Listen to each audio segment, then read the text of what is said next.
বৈদ্যুতিক আলোয় সবার চেহারা স্পষ্ট। সবাই চেয়ারে বসে গোল হয়ে আড্ডায় মজেছে বোধহয়। সবার মধ্যে থেকে শ্যামার চোখ খুঁজে নিল সেই মেয়েটাকে। ওই তো একপাশে বসে আছে, মেয়েটার দুই পাশে দুটো ছেলে।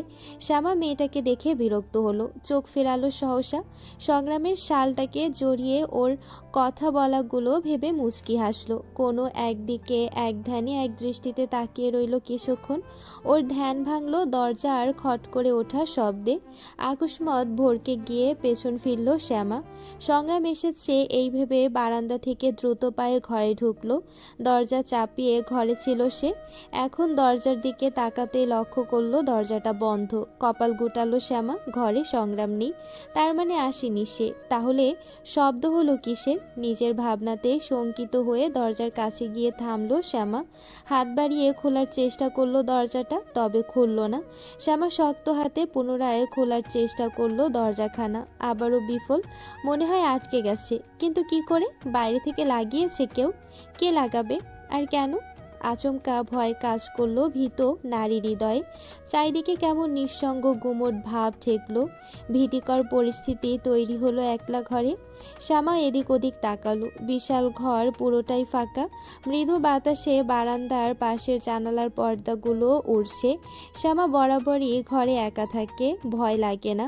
সংগ্রাম কাছে থাকলে তো একেবারেই না। তবে আজ কেমন জানি গা ছমছম করে উঠল, বুকটা ধক করে উঠল। শ্যামা শুকনো ঢোক গিলল, শুকনো অধর ভেজালো জিভে। অতপর কাপা হাতে পুনরায় দরজা ধাক্কালো, মৃদু স্বরে ডাকলো, কেউ আছেন বাইরে? দরজাটা খুলে দিন না, আটকে গেছে দরজাটা। ভাবি আছেন? ওপাশে কারোর সাড়া নেই, আর না কেউ দরজা খুলে দিল। হয়তো কেউ নেই আশেপাশে। এমনিতেই ঘরের ভেতরের শব্দ মোটা দেয়াল ভেদ করে বাইরে কম পৌঁছায়। শ্যামা শান্ত হলো, বোঝালো নিজেকে। চাপানো দরজা মৃদু বাতাসে বন্ধ হয়েছে হয়তো। আর নয়তো কেউ নিশ্চয়ই মজা করছে। ছোট জমিদার সাহেব নয়তো। এটা ভেবে জোরপূর্বক এক চিলতে হাসি ফুটলো নিজের ঠোঁটের কোণে। শ্যামা আর দরজা ধাক্কালো না।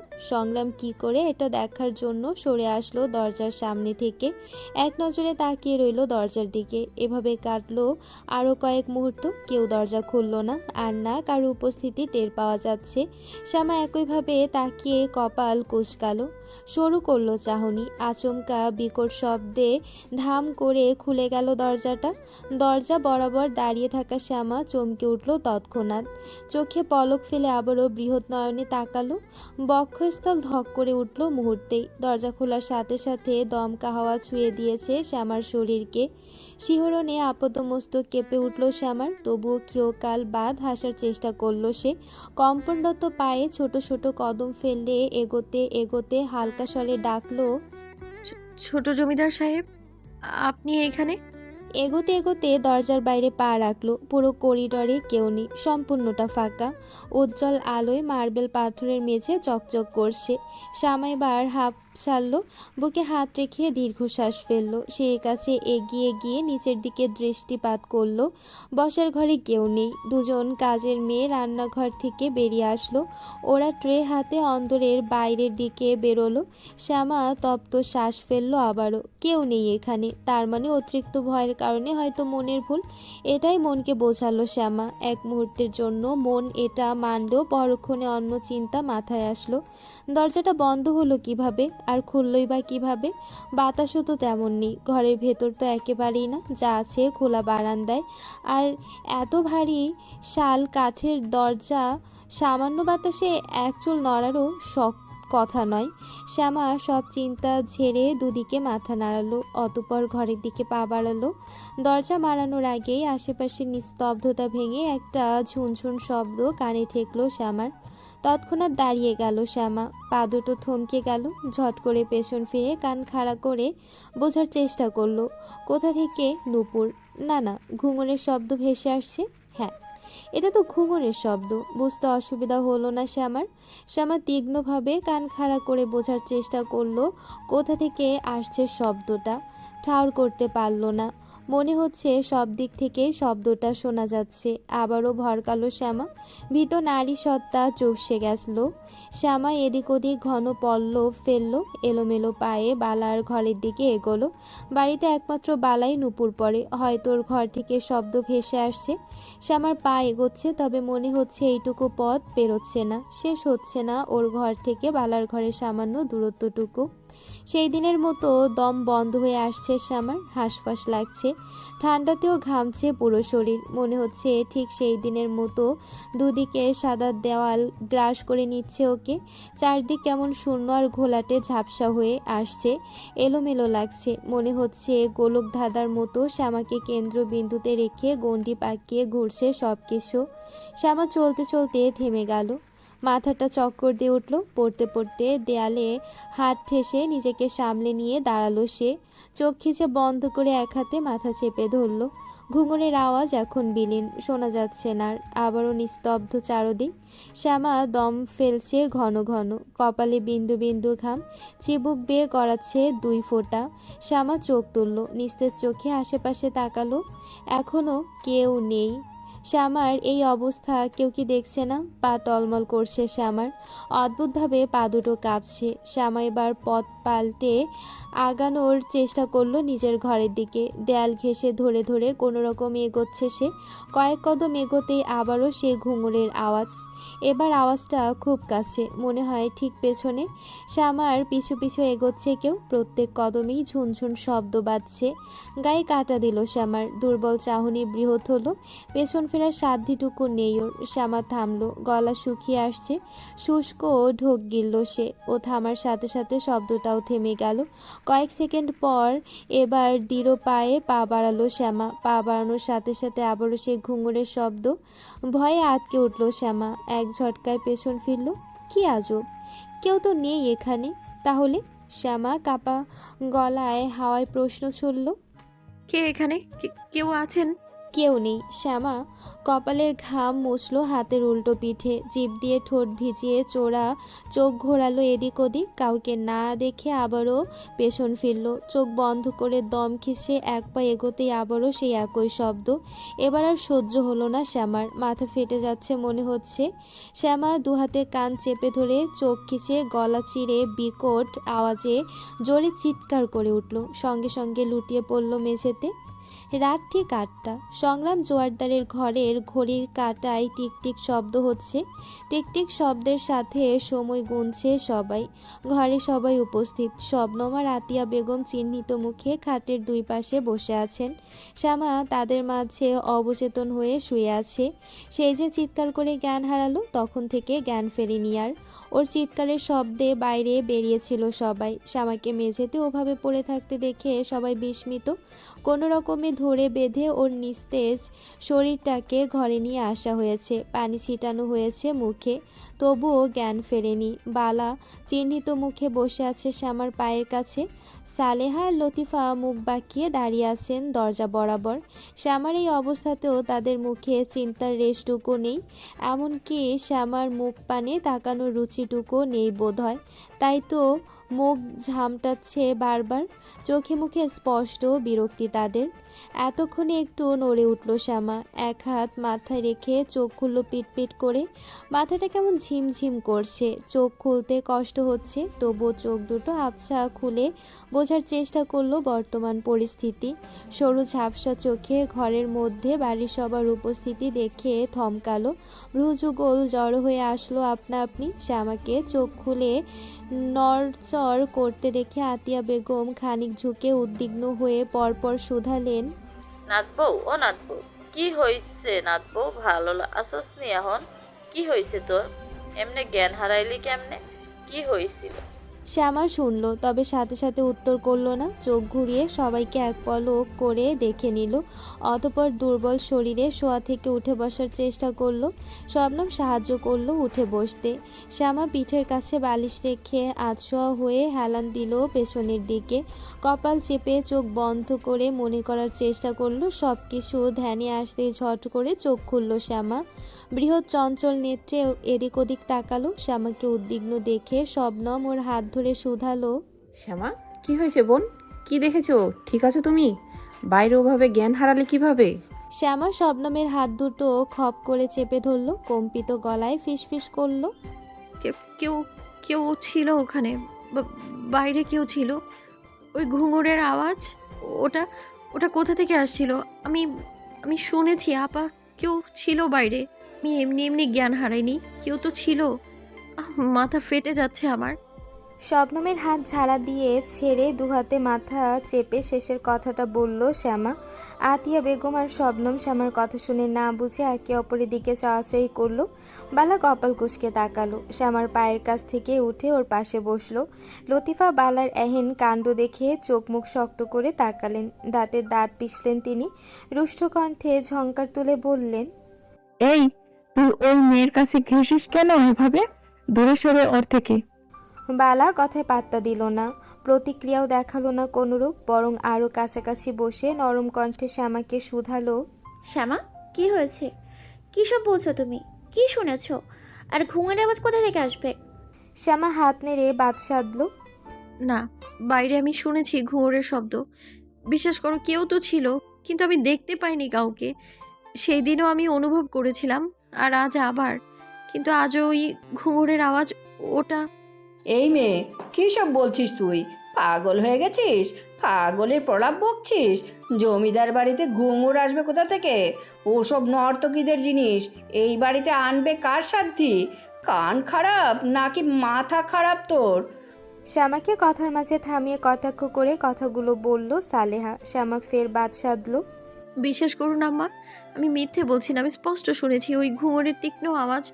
অনেকবার শুনেছি আমি। প্রথমে ভেবেছিলাম মনের ভুল, কিন্তু আমার মনের ভুল ছিল না, সত্যি শুনেছি আমি। এবার বিদ্রুপ করলো লতিফা, দুপা এগিয়ে ঝাঁঝালো কণ্ঠে বলল, চুপ কর অপয়া মেয়ে। একে তো নাটক করছিস, তার উপর আবার মুখে মুখে তর্ক করছিস। মুখের চোপা বেড়েছে তোর? শ্যামা অসহায়ের মধ্যেও মাথা ঝাঁকালো, পুনরায় বোঝানোর স্বরে বলার চেষ্টা করলো কিছু। ওকে কিছু বলার সুযোগ না দিয়ে আতিয়া বেগম বলে উঠলেন, থাক নাথ বউ, শান্ত হ তুই। আঙ্গ জমিদার বাড়ির ওই সব ঘুঙুর কই থাইকে আইব কয়া? তুই মনে হয় ভুল শুনছস। আমি ভুল শুনিনি দাদিজান। হইছে, এই নিয়ে আর কথা বাড়াইস না। ভুল হইতেই পারে মানুষের। তুই একটু আরাম কর, দম নে, দেখবি মাথা পাতলা হইব, সব ঠিক হইয়া যাইব। ভয় পাইছিলি মনে হয়, তাই তো জ্ঞান হারাইলি। শ্যামার চোখ ছলছল করছে। ও যে মিথ্যা বলছে না, সত্যি সত্যি শুনেছে সবটা। কি করে বোঝাবে সবাইকে? কেউ তোর কথা বোঝার চেষ্টাটুকুও করছে না। শ্যামা উসখুস করছে, অস্থির লাগছে ভীষণ। এর মধ্যে সংগ্রাম ঢুকলো ঘরে, স্বভাব সুলভ গায়ের শাল খুলতে খুলতে ঘরে ঢুকলো। চোখ তুলে ঘরের সবাইকে দেখে কপাল কুঁচকালো, বিশেষ করে সালেহা লতিফাকে দেখে। ওর নিঃশব্দ উপস্থিতি টের পায়নি কেউ। সংগ্রাম গলা ছেড়ে বলল, কি হয়েছে এখানে? একই সাথে দরজার দিকে তাকালো সবাই। শ্যামাও তাকালো সলো নয়নে। লতিফা একটু কাত হয়ে পেছন ফিরতে সংগ্রাম খাটে গুটিয়ে বসে থাকা শ্যামাকে দেখতে পেল। শ্যামার সলো চাহনি নজর কাড়ল সবার আগে। অমনি আটকে উঠল সে, হাতের শালটা ছুঁড়ে মারল পাশের টেবিলের উপর। দ্রুত পায়ে এগিয়ে গেল শ্যামার দিকে।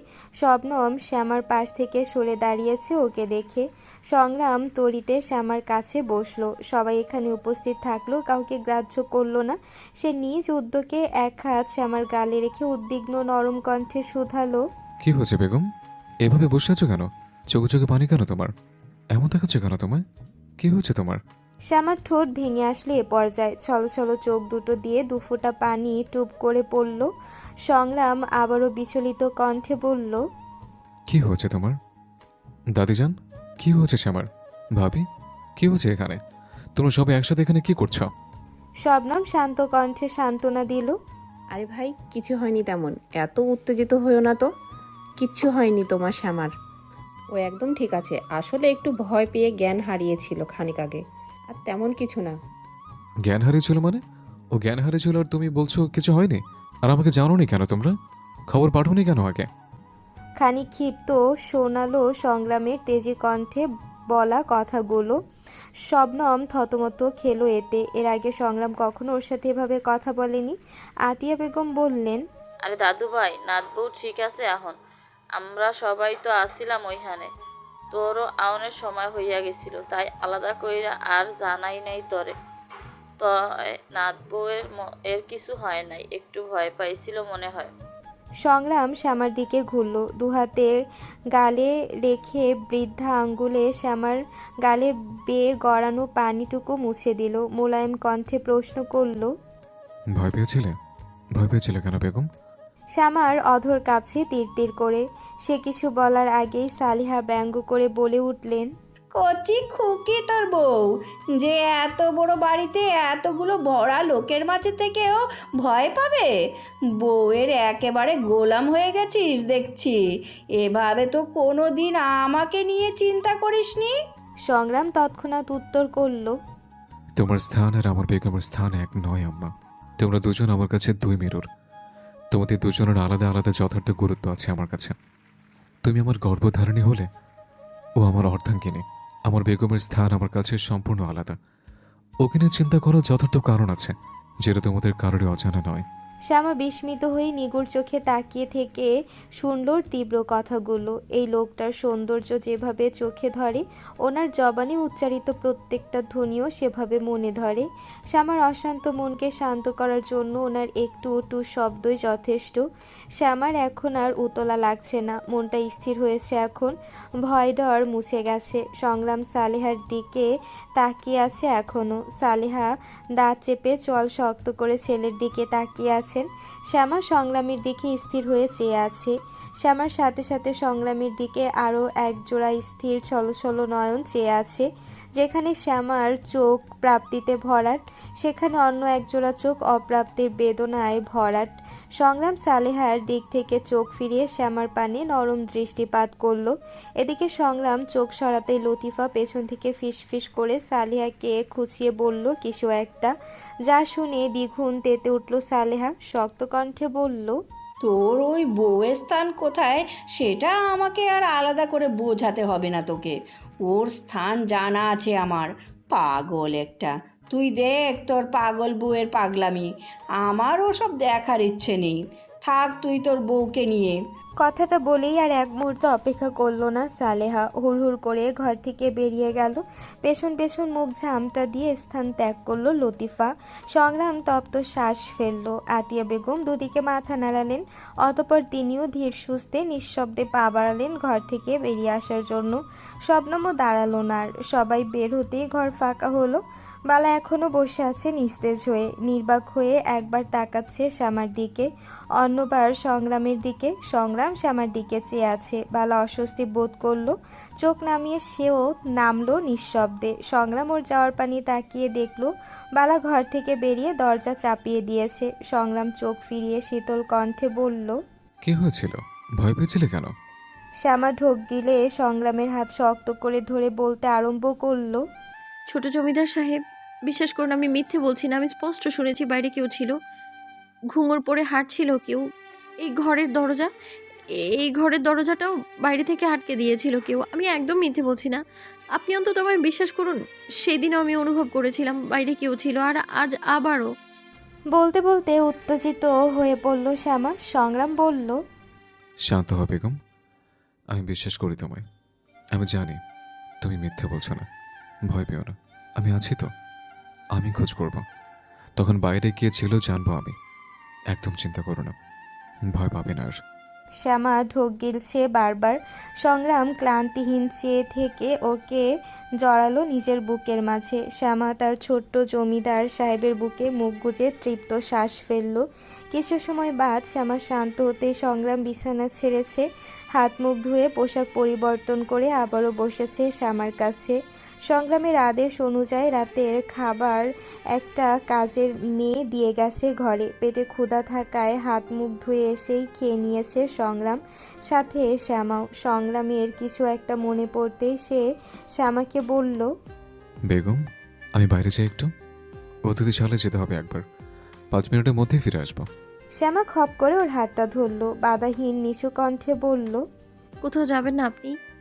সংগ্রাম মুচকি হাসল। শ্যামা মাথায় খোপা করা, খোপা ছুটে ছোট ছোট চুল এলোমেলো হয়ে আছড়ে পড়েছে কপাল ও মুখে। সংগ্রাম হাত বাড়িয়ে ছোট ছোট চুলগুলো সযত্নে কানের পাশে গুজে দিতে দিতে বলল, মাথায় তেল দাওনি?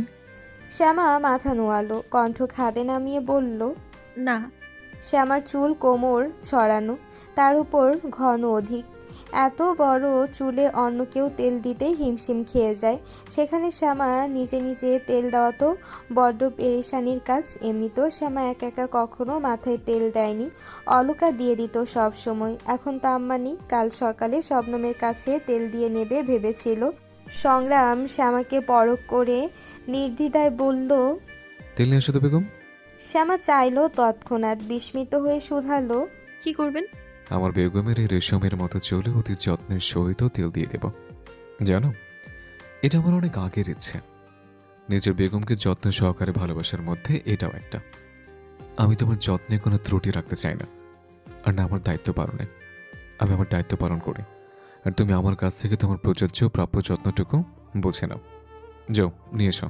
শ্যামা মুচকি হাসলো, কোনো কথা বলল না। তেল নিয়ে এসে বসলো সংগ্রামের পাশে, হাতে ধরিয়ে দিল। সংগ্রাম ওষ্ঠ বাড়িয়ে শ্যামার কপালে পরশ আঁকলো আলতো, অতপর তেলের ডিব্বাটা ঠোঁট কামড়ে উল্টে পাল্টে দেখে নিল। সংগ্রাম কি করে এটা দেখার অপেক্ষায় শ্যামা ঠোঁট চেপে বসে আছে।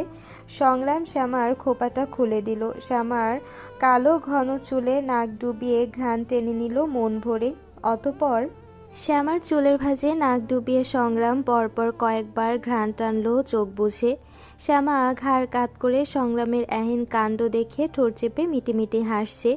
সংগ্রাম খেয়েই হারিয়ে চুলের ভাঁজে চুমু খেলো, হাসকি স্বরে বলল, চুলে কি মাখো বলো তো বেগম? এত মোহনীয় গন্ধ নাকে লাগছে কেন? শ্যামার শান্ত নির্লিপ্ত জবাব, কিছুই না। সংগ্রাম তার বেগমের কাঁধে থুতনি ঠেকিয়ে পেছন থেকে জড়ালো, অতপর ঠোঁট চেপে বলল, তাহলে এটা আমায় এত প্রলুব্ধ করছে কেন বলো তো? আমি কি জানি? সংগ্রামের মুখের লাজুক আভা অল্প বিস্তর দেখতে পেল সংগ্রাম। মুচকি হাসলো সে, অতপর নিজের কাজে মনোযোগ দিল। একপাশ থেকে শ্যামার চুলের গোছা আলাদা করে করে আলতো হাতে তেল মালিশ করে দিতে লাগলো সে। শ্যামার নরম আবেশে সামনের আয়নাতে চোখ ভরে দেখছে সংগ্রামকে। সংগ্রাম নিজের কাজে ব্যস্ত, একদম একাগ্রতা বজায় রেখেছে সে নিজের কাজে, যেন কোনো বিশেষ কার্য করছে। তবে ওর কাছে এটা বিশেষের থেকে কম কিছু নয়, বিশেষের থেকেও বিশেষ।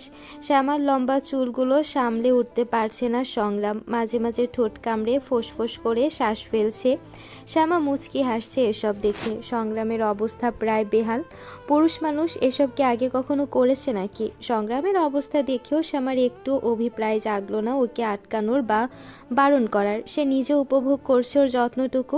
এসব যে ওর জীবনে আসবে কখনো কি স্বপ্ন ভেবেছিল? শ্যামার চাহনি নিগুড়, শান্ত। সে চেয়ে আছে এক দৃষ্টে। দীর্ঘ সময় পর সংগ্রাম তার পুরো কাজ শেষ করে হাঁপ ছাড়ল। চুলে মোটা বেনি করে দিয়েছে শ্যামার। এতক্ষণ নীরবতা ছিল দুজনের মাঝেই, এবার নীরবতা ভেঙে মুখ খুলল সংগ্রাম। ঠিকঠাক হয়েছে তো বেগম? দেখো তো। শ্যামা আয়নায় নিজেকে দেখলো এক ঝলক। সংগ্রাম আয়নাতে শ্যামার পানে চেয়ে আছে, শ্যামাও একইভাবে চেয়ে আছে। একদম ঠিকঠাক, কিন্তু আপনি বেনি করা শিখলেন কি করে? সংগ্রাম ফের পেছন থেকে জড়ালো, স্বাভাবিক কণ্ঠে বলল, ছোটবেলায় একবার দেখেছিলাম, যখন দাদিজান বালার চুলে বিনি করে দিচ্ছিল, তখন এক দেখাতে শিখে রেখেছিলাম। দেখো, আজ কাজে আসলো। ও। শ্যামার ছোট্ট জবাবে মন ভরল না সংগ্রামের। খটকা লাগতে সে তৎক্ষণাৎ নিজ থেকেই বলল, আমার সব কিছু শুধু তোমার জন্য বেগম। আমার যত্ন, ভালোবাসা, আমার দৃষ্টি, এমনকি আমি পুরোটাই শুধু তোমার। আমার জীবনের একমাত্র নারী। আমার অস্তিত্ব জুড়ে শুধু তুমি আর তুমি। আমি নিয়ে কখনো ভুল ধারণা পোষণ করো না নিজের মাঝে। আপনাকে নিয়ে ভুল ধারণা কখনোই জন্মায় না আমার মনে। জন্মাবে কি করে? আমার বেগম তো আমার, আর আমিটাই তো আমার বেগমের। তাহলে আমাকে নিয়ে ভুল ধারণা জন্মাবে কি করে? আমরা একে অপরের। আমি তোমার আর তুমি শুধু আমার। আমি তো আপনারই ছোট জমিদার সাহেব। আপনি শুধু আমার হয়ে থাকবেন সারা জীবন, তাতেই আমার হবে। শ্যামার নরম ব্যাহত স্বরের বিপরীতে সংগ্রামও নরম কণ্ঠে বলল, আমিও তো তোমারই, শুধু আমার বেগমের, আমার ডালিয়ার। শ্যামা নরম হাসলো। ওর নজর কারক স্নিগ্ধ হাসিটুকু দেখে সংগ্রাম আপ্লুপ্ত চোখে চেয়ে আবারও বলল, তোমার কোন জিনিসটা আমার সবচেয়ে প্রিয় জানো? শ্যামা আগ্রহী হয়ে শুধালো, কোন জিনিস? সংগ্রাম মুচকি হাসলো, হাত বাড়িয়ে শ্যামার গালে রাখলো বৃদ্ধা আঙ্গুলের ডগা শ্যামার ঠোঁটের কোণে রেখে সেদিকটায় স্নিগ্ধ নয়নে তাকিয়ে মোলায়েম স্বরে বলল, তোমার এই ঠোঁটের হাসিটুকু, এটা আমার অতীব প্রিয় প্রাপ্তি, আমার প্রশান্তি। তুমি নিজেও জানো না তোমার এই নরম হাসিটা ঠিক কতটা সুন্দর। আমিও বলে প্রকাশ করতে পারবো না হয়তো। মহাবিশ্বের সকল কিছুর ঊর্ধ্বে তোমার এই হাসি প্রাপ্তির মূল, যা আমি কিনে নিয়েছি শুধু আমার জন্য, আমার চোখের প্রশান্তির জন্য। প্রত্যেকবারের মতো হতবাক শ্যামা। সংগ্রামের এই কথাগুলোর পরিপ্রেক্ষিতে বলার মতো কথা খুঁজে পায় না, সে খুঁজে পায় না। তবে যা পায় তা দ্বারা শুধু নিজেকে তাচ্ছিল্য করাই হয়, ছোট করা হয় নিজেকে, যা সংগ্রামের পছন্দ নয়। সংগ্রামের কথা শেষ হতেই শ্যামা আচমকা বলে ফেলল, আমার হাসিটা আপনার প্রিয়, কিন্তু জানেন আপনি পুরোটাই আমার প্রিয়। আমার প্রিয়র কারণে আমার ঠোঁটে হাসি ফোটে, আবার দেখুন সেই হাসিটাই আবার আমার প্রিয়র প্রিয়। কি অদ্ভুত না? সংগ্রাম হেসে ফেলল। শ্যামা চেয়ে দেখল, পর মুহূর্তে কৌতূহলী হয়ে শুধালো, আচ্ছা, আপনি এত সুন্দর কেন ছোট জমিদার সাহেব? অতি মাত্রায় সুন্দর পুরুষ আপনি। জীবনে পুরুষ দেখেছি কম, দেখেছি হাতে গোনা দু একটা, তবে তারা কেউ আপনার মতো নয়। আপনার ধারে কাছেও নেই কারো অবস্থান। কি জানেন, আপনাকে দেখার পর অন্য যে দু একটা পুরুষের চেহারা দেখেছিলাম, সে দুটো বেমালুম ভুলে গেছি, একদম মুছে গেছে স্মৃতি থেকে। আপনাকে দেখার পর দুনিয়াবি অন্য সকল পুরুষ যে যেমনই হোক না কেন, আমি জানি আপনার কাছে সবাই তুচ্ছ। আপনার মতো কেউ নয়, আপনি আলাদা সবার থেকে। আমার ছোট জমিদার সাহেব এই দুনিয়ার সব থেকে সুন্দর পুরুষ। যে শুধুই তোমার। শ্যামার মুখের কথা কেড়ে ছট করে বলল সংগ্রাম। আবারও বলতে শুরু করলো, তোমার চোখে আমি কেন এত সুন্দর জানো? কারণ তুমি পুরুষ দেখোনি, আমি কিন্তু মেয়ে দেখেছি অনেক, তবে তোমার মতো দেখে না দুটো। তাহলে ভাবো তুমি আমার চোখে কতটা সুন্দর। আমরা একে অপরের চোখে সুন্দর, কারণ আমরা একে অপরকে ভালোবাসি। সৌন্দর্য চোখে নয়, মনে ধরা দেয়। যে যাকে যত বেশি ভালোবাসে তার চোখে সে তত বেশি সুন্দর, আর মনেও। আমি যদি তোমাকে বোঝাতে পারতাম আমি তোমাকে কতটা ভালোবাসি, তাহলে তুমি বুঝতে তুমি ঠিক কতটা তীব্র সৌন্দর্যের অধিকারিণী।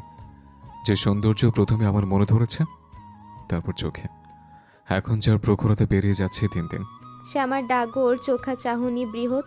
এই লোকটা যতটা না সুন্দর তার চেয়েও বেশি সুন্দর তার কথাগুলো, যে কিনা শ্যামার মতো শ্যামলা একটা মেয়ের সৌন্দর্য নিয়ে এতগুলো কথা বলছে, তাও আবার অনায়াসে। শ্যামা গায়ের রং ওর সৌন্দর্য যেখানে এতদিন অবহেলিত হয়ে এসেছে, আজ সেই সৌন্দর্যই নাকি সুদর্শন পুরুষটার কাছে অতি যত্নপ্রাপ্ত। সবে সকাল, ভোরের আলো ফুটেছে চারিদিকে। ঠিক ফজরের পর ঘুম ভেঙে গেছে বালার। একটা পাতলা চাদর জড়িয়ে বারান্দায় এসে দাঁড়িয়েছিল সে। শীতের কুয়াশা মাখা ভোরে ঘলাটে ঝাপসা হয়ে আছে আশপাশ। বালা উপর থেকে দেখল নিচে বাগানের শিউলি গাছের নিচটা পুরো সাদা হয়ে আছে।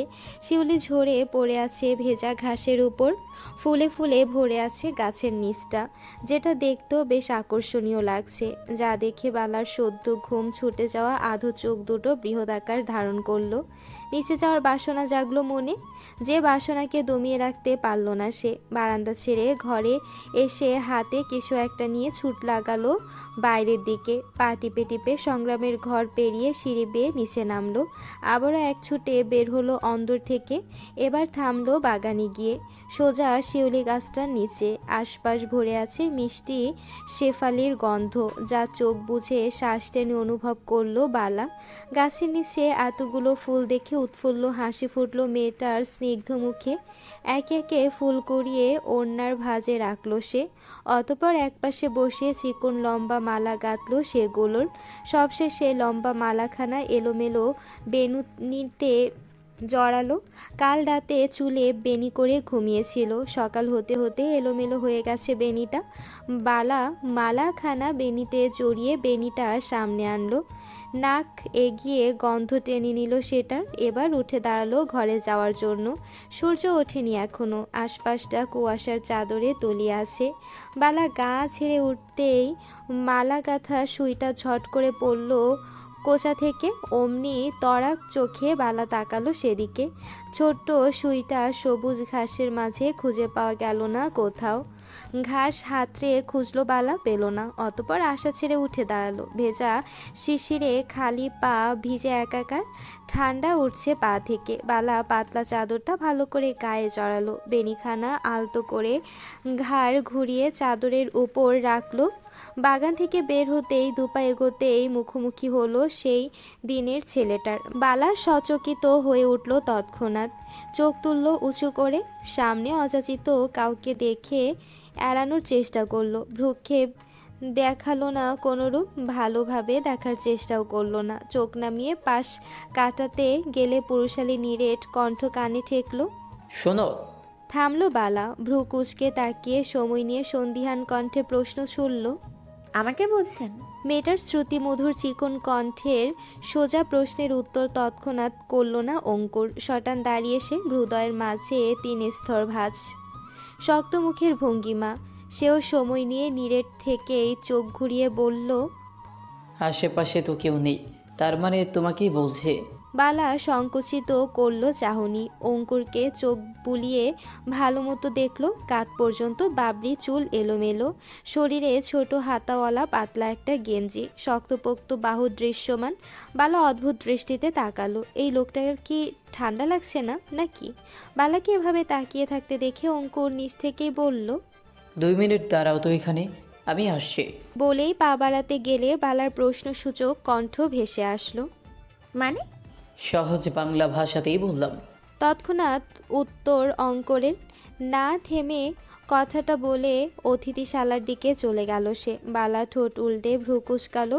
ওর এমন অদ্ভুত কথার ব্যবহার কোনোটাই বোধগম্য হলো না। ওরা যে শহর থেকে এসেছে জানে বালা, ওদের সম্পর্কে অবগত সে। মেয়েগুলোকেও দেখেছে কয়েকবার। অঙ্কুরের কথা এড়িয়ে সেখান থেকে চলে যাওয়ার জন্য পেছন ফিরল বালা। এভাবে একটা অচেনা অযাচিত ছেলের সাথে কথা বলার শোভা পায় না, তাও আবার ছেলেটার এমন অদ্ভুত ব্যবহারের পর তো একেবারেই না।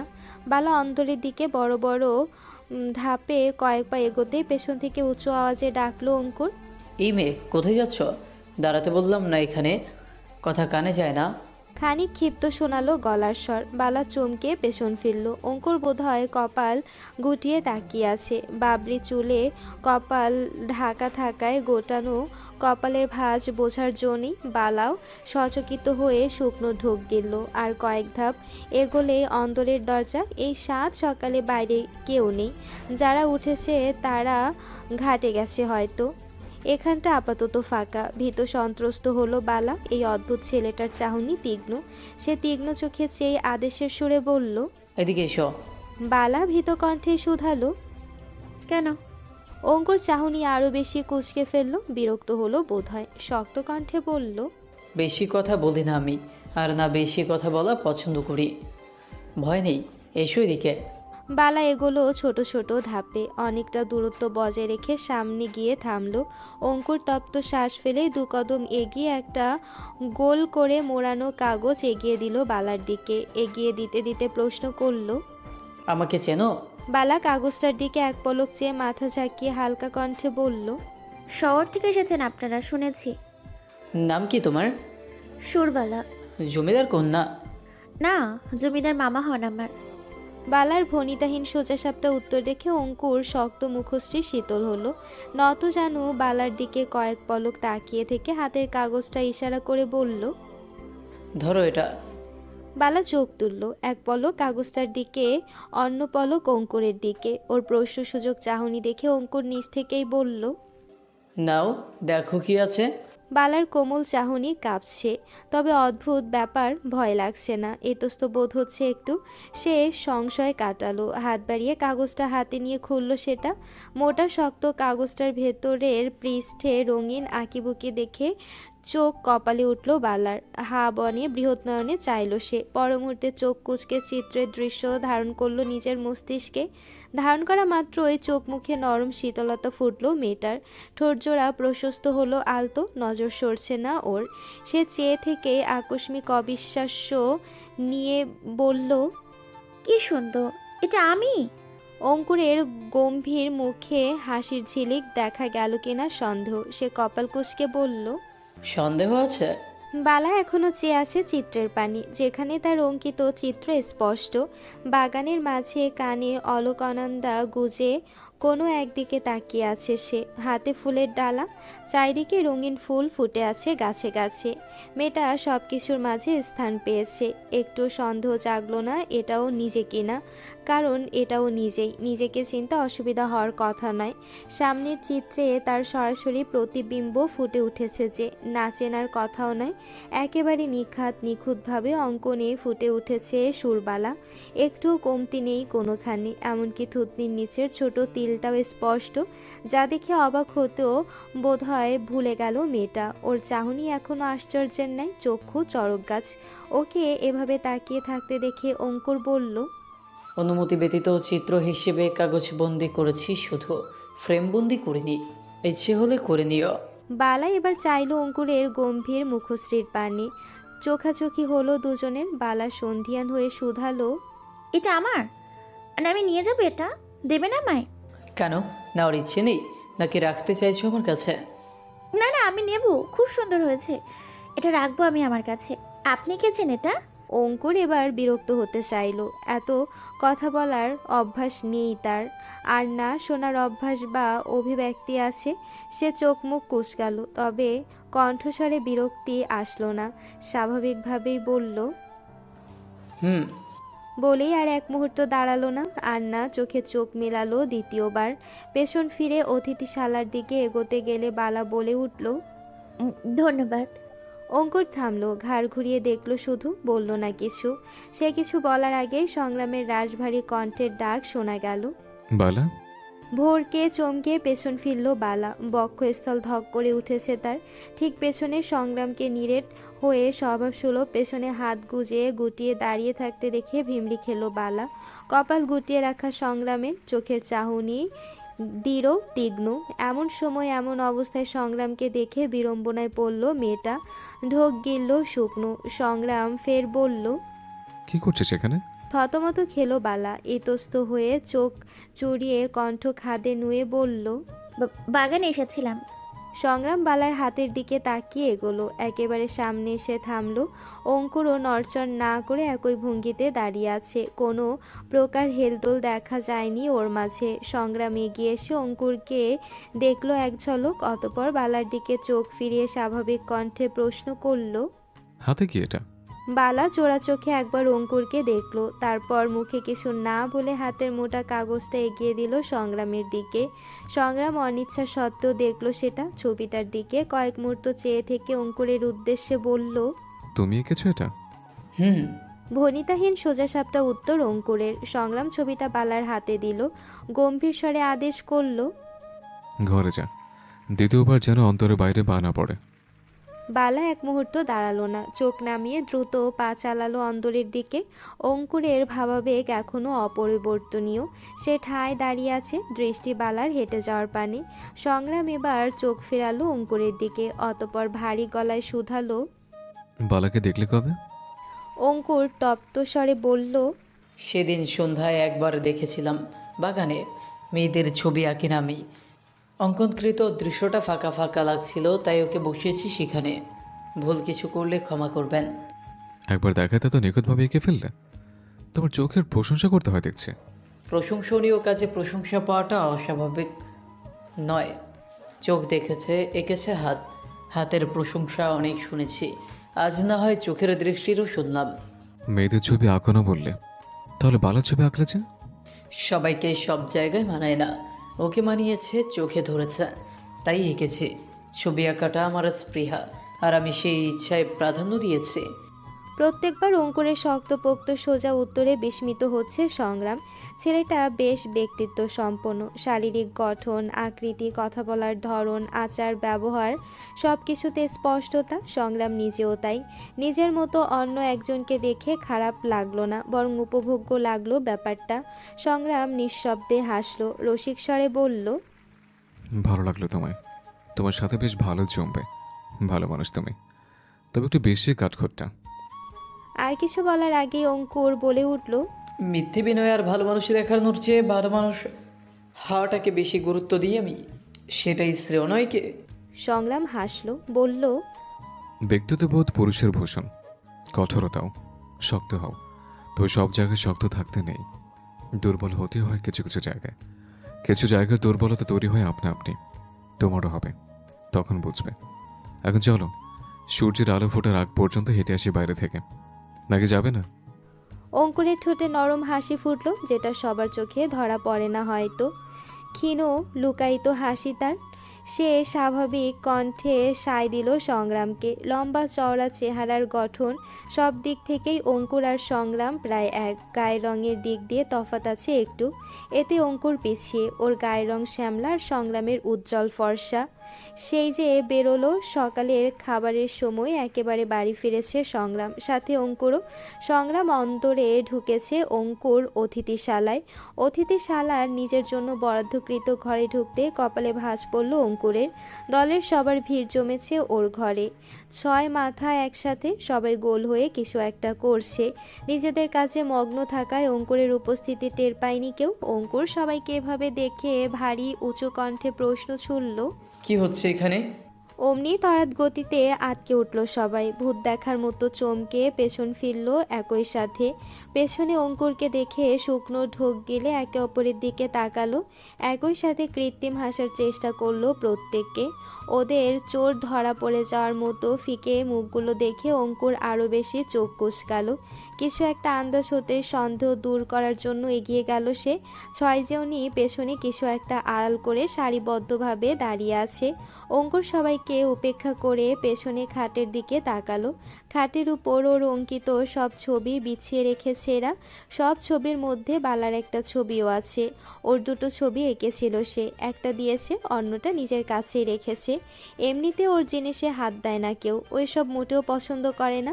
স্বভাবসুলভ ওর এসব জিনিসপত্র এলোমেলো দেখে চরম বিরক্ত হলো অঙ্কুর। চল শক্ত হয়ে আসলো। অগ্নিচক্ষু নিয়ে তাকালো সবার দিকে। সবাই চুপসে আছে আগে থেকেই। ওর ক্ষিপ্ত দৃষ্টি দেখে আরও বেশি চুপসে গেল। রিক্তা সবার হয়ে সাফাই গেয়ে আমতা আমতা করতে লাগলো। না মানি অঙ্কুর, রেগে যাস না ভাই, দয়া করে। আমরা এক্ষুনি সব আগের মতো করে গুছিয়ে দিচ্ছি। কি বলতো, তুই তো খুব সুন্দর আঁকিস, তাই তোর আঁকা ছবিগুলো দেখেছিলাম আর কি। কোনো কিছু নষ্ট করিনি, আলাদা করে হাতও দেইনি কোনো কিছুতেই। আমি আবার সব গুছিয়ে দিচ্ছি। জবা থামালো রিক্তাকে। ভয় ঠেলে বিরক্তি মাখা কঠিন স্বরে বলল সে। এভাবে বলার কি আছে? আমরা কি ওর কোনো জিনিস নষ্ট করেছি নাকি? দেখছিলামই তো শুধু। ভাগ্যিস দেখছিলাম, না দেখলে হয়তো জানতেই পারতাম না যে ওর ক্যানভাসে কোনো মেয়েরাও স্থান পায় আজকাল। তা হ্যাঁ রে অঙ্কুর, কোন মেয়ের ছবি এঁকেছিস এভাবে? আগে তো কখনো দেখিনি এই ছবিটা। অঙ্কুর উত্তর করলো না, আর না উত্তর করার প্রয়োজন বোধ করলো। সে দাঁতে দাঁত চেপে বিছানার উপর রাখা সব ছবি গোছাতে আরম্ভ করলো। সবগুলো ছবি গুছিয়ে রাখলো মাঝারি সাইজের ট্রাঙ্কটায়। সেটা তালাবদ্ধ করলো এবার। ভুলক্রমে তালা খুলে রেখে চলে গিয়েছিল সকালে। বালাকে দেওয়ার জন্য ছবিটা বের করার পর তালা দেওয়া হয়নি, আর ধ্যানে ছিল না সেটা। অঙ্কুরের কোনো উত্তর না পেয়ে জবা দাঁত ঘিঁষল। আবারও বলল, কি রে, কিছু বলছিস না যে? কোন মেয়ের ছবি এঁকেছিস ওটা? কে ও? অঙ্কুর সহসা পেছন ফিরল, রাশভারী কণ্ঠে বলল, ওকে সেটা জানার আগে বল কে তুই? তোকে কেন কৈফিয়ত দিতে যাব আমি? তুই খুব ভালো করেই জানিস আমি কাউকে কৈফিয়ত দিই না। প্রশ্ন করলে উত্তর পাবে না, এটা জানার পরেও বৃথা প্রশ্ন করতে আসিস কেন বলতো? আলামিন নামক ছেলেটা জবাকে আর কিছু বলা থেকে আটকানোর জন্য বলে উঠল, হয়েছে ভাই, কি শুরু করলি তোরা? আরে অঙ্কুর বলে দে না ভাই, কে ও? কার ছবি এঁকেছিস তুই? অঙ্কুর হাতে গোসলের জন্য তোয়ালি নিয়ে ঘর থেকে বের হওয়ার উদ্দেশ্যে পা বাড়াতে বাড়াতে বলল, চোখ থাকতেও যদি অন্ধ হোস তাহলে আমার করার কিছু নেই। ওকেও একজন যাকে আমি দেখেছি, তোরা দেখিসনি। আর দেখিসনি ভালোই হয়েছে, ছবিতে দেখেছি সেটাই অনেক, বাস্তবে দেখার প্রয়োজন নেই কোনো। বলতে বলতে বেরিয়ে গেল ঘর থেকে। পেছনে সবাই ওর কথার মার প্যাচ না বুঝে ড্যাব ড্যাব করে তাকিয়ে দীর্ঘশ্বাস ফেললো খানিক বাদ। এবার সবাই একই সাথে তাকালো জবার দিকে। জবা ফুঁসছে রাগে। এবার ওকে ওইভাবে ফুঁসতে দেখে সবাই আবারও দীর্ঘশ্বাস ফেললো। বিকেলের আগ মুহূর্ত। অলকা রাতের রান্নার জোগান দিচ্ছে। দুপুরের দিকে যাবে চলে গেছে। রূপা ঘুমিয়েছে অলকার ঘরে। আঙিনার চুলায় রান্না বসিয়েছে অলকা। জাল নিভে ধোয়া উঠেছে। অলকা ফুৎকার দিয়ে আগুন ধরিয়ে দিলেন আবারও। কলসি হাতে উঠে দাঁড়ালেন পানি আনতে যাওয়ার জন্য। পায়ের কদম বাড়ানোর আগেই একটা পুরুষালী ভ্যাঙানো কণ্ঠ ভেসে আসলো। সালাম শাশুড়ি মা। অলকা ঝট করে চাইলেন। মানিককে দেখে অপ্রস্তুত হয়ে পড়লেন তিনি। দাউরি পেরিয়ে ভেতরে এসে দাঁড়িয়ে আছে মানিক। ঠোঁটের কোণে ফিচেল হাসি। চোখের চাহনি অস্বস্তিকর ঠেকলো অলকার কাছে। অলকার বিতৃষ্ণা লাগে এই লোকটাকে দেখলে। আগের কোনো ঘটনাই ভুলে যায়নি তিনি, ভুলে যাওয়ার কথাও নয়। মানিকের সাথে কথা বলতেও রুচিতে বাঁধে অলকার। তবুও ময়নার কথা ভেবে সাধারণ খাতিরে জোরপূর্বক কথা বলেন অলকা। আজ যে মানিক আসবে তা অলকার জানা ছিল না। ময়না জানে কিনা জানা নেই। অলকা বরাবরের মতো তিক্ততা হটিয়ে স্বাভাবিক হওয়ার চেষ্টা করলেন। কণ্ঠ নরম হলো না তবু তিনি রুষ্ট কণ্ঠে দায়সারা জবাব দিলেন। ওয়ালাইকুম সালাম। মানিক হাসলো কেমন করে। এগোতে এগোতে বলল, বউ কই আমার? আমার সুন্দরী ময়না পাখি কই? বিরক্তি লাগলো অলকার কাছে। চোখ মুখ কুঁচকে দৃষ্টি সরিয়ে তিনি উঁচু গলায় ময়নাকে ডাকলেন। আম্মার উঁচু কণ্ঠের ডাকে একদৌড়ে ঘর থেকে বেরিয়েছে ময়না। ওর দৌড়ে বের হওয়া চঞ্চলা পা বারান্দাতেই থেমে গেছে মানিককে দেখে। ময়নার নরম দৃষ্টিতে পরিবর্তন এসেছে সাথে সাথে। শঙ্কিত হয়ে বৃহৎ নয়নে তাকিয়ে থমকে দাঁড়িয়েছে সে। কয়েক পলক ফেলে শুকনো ঢোক গিলল ময়না। অতপর বারান্দা থেকে নিচে নেমে গুটি গুটি পায়ে এগিয়ে আসলো। মানিক অস্বাভাবিকভাবে ঠোঁট কামড়ে বলল, আরে ময়না পাখি, বাপের বাড়ি উড়াল দিয়া আইসা দেখি আমার ভুল লাগেছো একেবারে। স্বামীর ঘরে যাওনের ইচ্ছা নাই নাকি আর?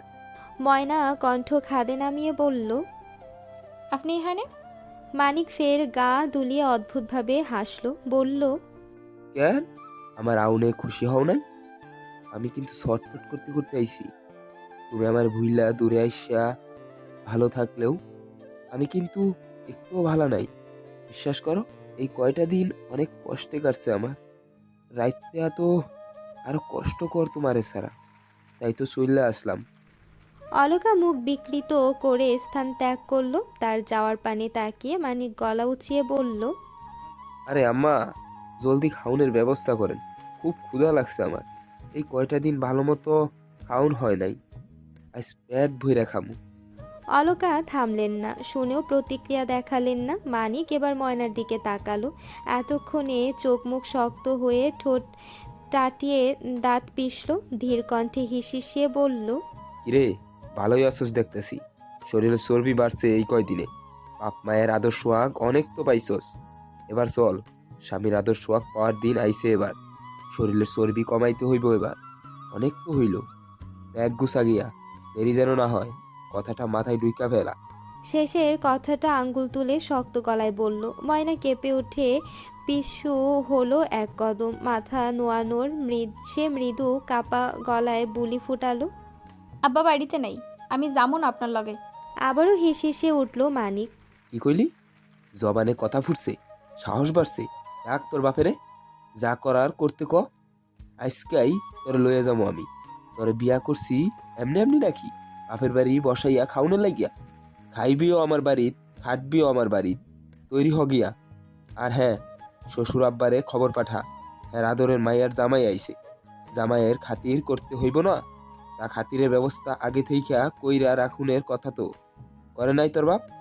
সময় তো বহু দিলাম, আর কত? ফের ময়না কয়েক পা পিছুল। চোখে মুখে স্পষ্ট ভয়র। কিসের ভয় সেটা মানিকের অজানা নয়। ময়নার ভীত হাবভাব দেখে বাঁকা হাসলো মানিক। আনন্দ জাগলো মনে। অলকাকে এদিকে আসতে দেখে মোলায়েম মেকি স্বরে বলল, ময়না পাখি, যাও ঘরে যাও। আজ তো স্বামীর ঘরে যাওনের সময় আইসা পড়ছে। তৈরি হও গিয়া। ততক্ষণে আমার শ্বশুর আব্বা আসুক, আমি অপেক্ষা করবো। অনেক কথাবার্তা হেরফের হিসেব আছে তার লগে। ময়না সময় ব্যয় না করে এক ছুটে ঘরে গেল। অলকাকে দেখেনিও। অলকা মেয়েকে ওভাবে ছুটে যেতে দেখে সন্ধিয়ান চোখে তাকালেন।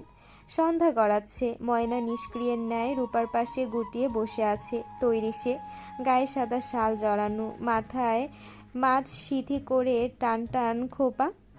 একে এভাবে দেখে একদম পুরনো গৃহবধূদের মতো লাগছে। মেয়েটার স্নিগ্ধ মুখখানা মলিন, আনমনে কি যেন ভাবছে সে।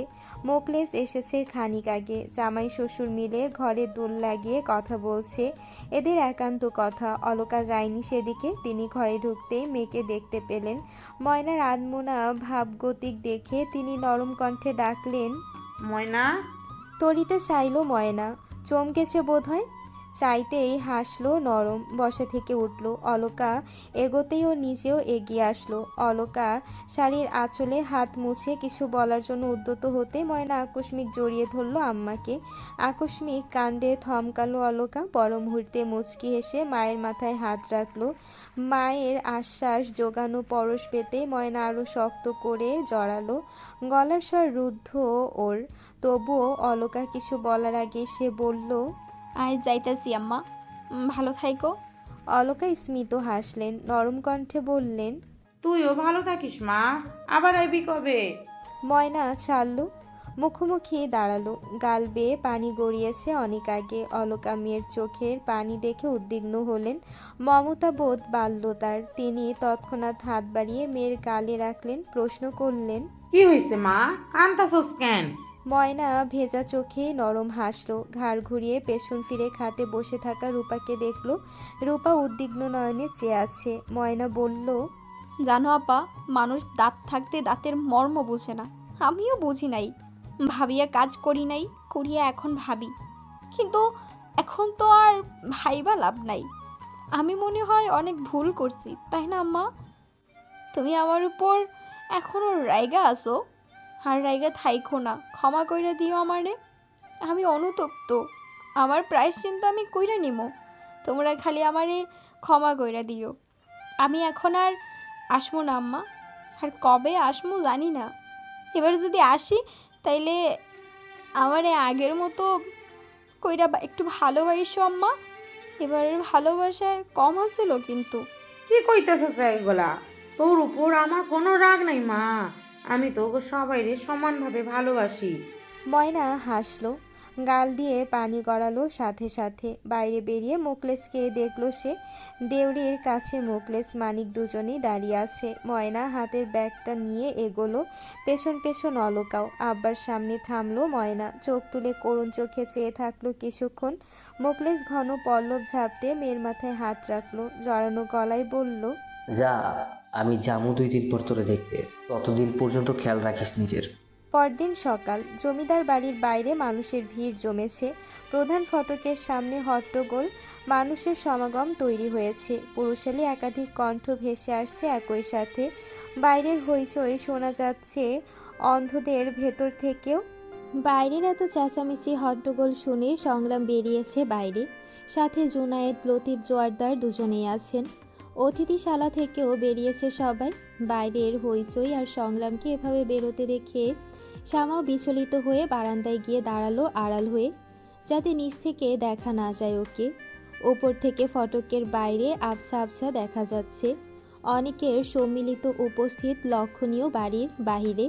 কারোর মুখ স্পষ্ট নয়, স্পষ্ট হলেও শ্যামার কাছে পরিচিত নয়। সে উকিঝুঁকি দিয়ে দেখার চেষ্টা করছে। যতটুকু স্পষ্ট দেখল সবার করুণ মুখশ্রী নজরে ততটুকুতে। কেউ কেউ হাত জোড়ে দাঁড়িয়ে আছেন। সংগ্রামকে দেখা গেল এবার স্বভাব সুলভ গম্ভীর আচরণে পেছনে হাত গুটিয়ে দাঁড়িয়ে আছে সবার সামনে। পাশেই লতিফ জোয়ারদার, তিনি কথা বলছেন সবার সাথে। এখন সবাই প্রায় চুপ, কিছু আর্জি বা বিচার নিয়ে এসেছে হয়তো। অতিথিশালার পেছনে দেয়াল ঘেঁষে অঙ্কুর, আরশ, আলমিনা, মাসুদ ওরা সবাই দাঁড়িয়ে। মেয়েরাও আছে ওদের সাথে। গ্রামের লোকজন কিছু সময় দাঁড়িয়ে থেকে চলে গেলেন যে যার মতো। হয়তো ওনাদের সমস্যার সমাধান পেয়ে গেছেন। অতপর ফাঁকা হলো ফটকের সামনের ভিড়। লতিফ জোয়ারদার হতাশ শ্বাস পেলে নিজেও ফিরলেন অন্দরে। জুনায়েদ তার পিছু পিছু। সংগ্রাম ঘরে ফিরতে শ্যামা মুখোমুখি দাঁড়ালো। শ্যামা প্রশ্ন সুযোগ চাহনি দেখে সংগ্রাম নিজে থেকেই বলল, কেশবপুরে যেতে হবে আমায়, এখনই বের হব। ফিরতে ফিরতে রাত হতে পারে। শ্যামা হন্তদন্ত হয়ে প্রশ্ন করল, কেন, কি হয়েছে? গ্রামের এত লোক এসেছিল কেন? ওদের গ্রামে ডাকাত পড়েছিল কাল। মাতব্বরের বাড়ি সহ অনেক বাড়িতে ডাকাতি হয়েছে। বুঝতেই পারছো কি অবস্থা ওদের। হাহাকার পড়েছে গ্রামে। হ্যাঁ, কে এই বছর অনটন। এখন আমাকে যেতে হবে ওখানে। আপাতত ওদের একটা ব্যবস্থা করে একটু মনোবল জোগানোর প্রয়োজন। ডাকাতের হিসেব পরে হবে। আব্বা যেতে পারবে না এখন, আমাকে যেতে হবে।